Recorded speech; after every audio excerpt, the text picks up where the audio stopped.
Hi, I'm Cheryl. And I'm Maria. Welcome to the Sewing Room channel. Everybody's been wondering, where's Maria? They wanted a little update.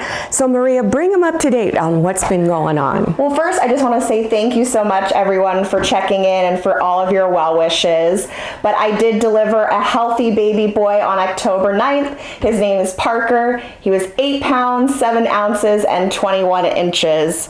And how are you enjoying being a grandparent? I love it. He's perfect. He's so beautiful. I just love him. I can't get enough of him.